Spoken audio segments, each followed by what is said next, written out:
All right, so I figured I'd do some actual instructional videos that deal with basic drumming and how I started drumming by myself, getting tips from here and there, just learning from people that I asked, people who already knew how to play the drums, drummers in bars, friends who played the drums, stuff like that.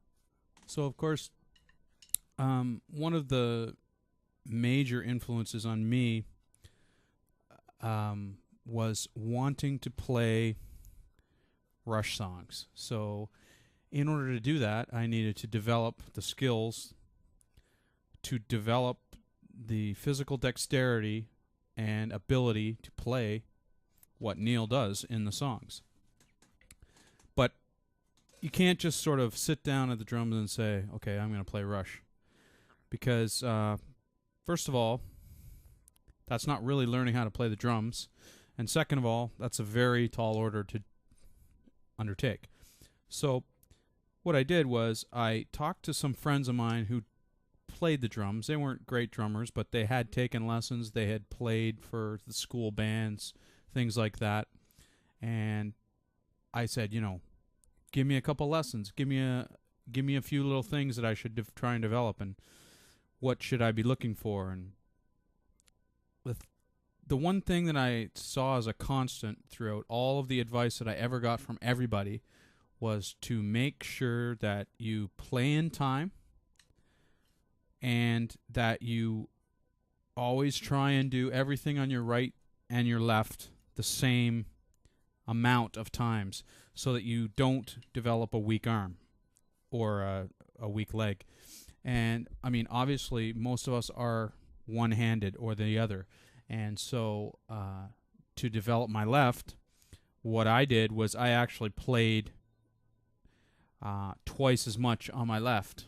So I would do exercises, let's say a single stroke roll. On my left, I would do. And then one on my right. Two on my left. One on my right.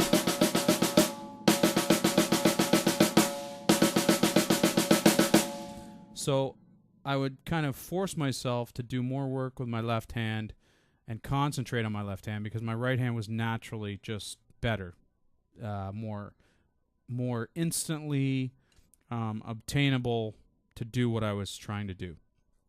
So anyway, the very first lesson that I want to do is a very simple thing that a friend of mine taught me who had taken a few drum lessons and then just sort of given it up. But he said that this was what his drum teacher taught him the very first day.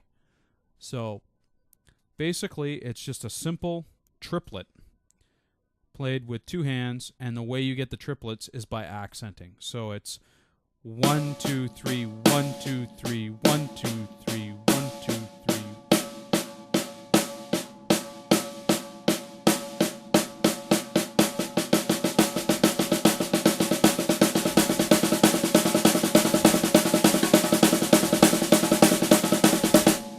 Okay, so it's just basically, if you do it with one hand, it's this.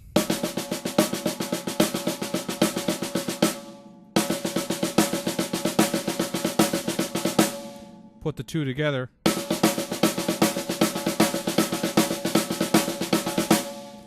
What I like to do when I'm teaching a student on how to do this is show him that what you're doing with one hand is not very difficult. So the way I do that is I'll play the beat and then I'll take one hand off and play on my leg so that he can essentially not hear it.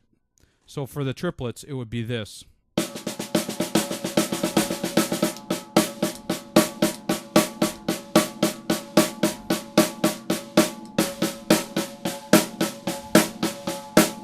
Okay, so it's obvious you're just going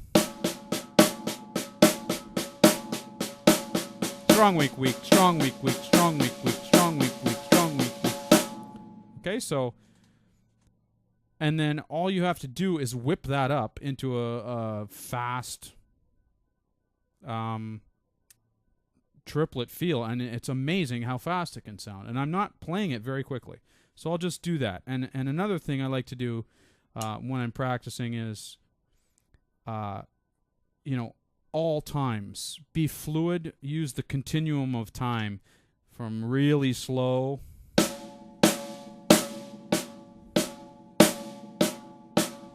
to really fast. And do it all the way up and all the way back. So let's just demonstrate that quickly here.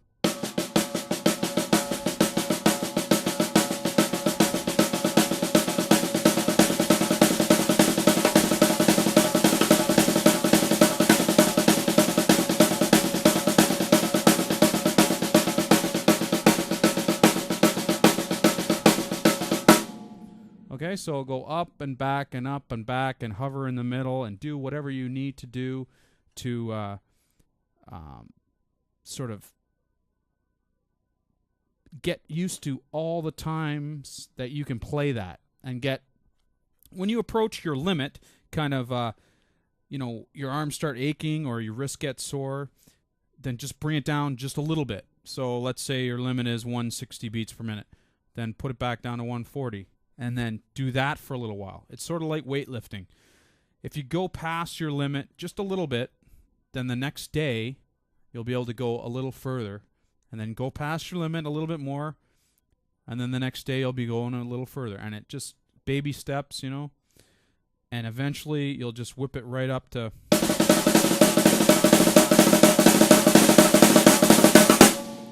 Okay, so now, to show you how this is useful to play something, in itself, it's not useful other than playing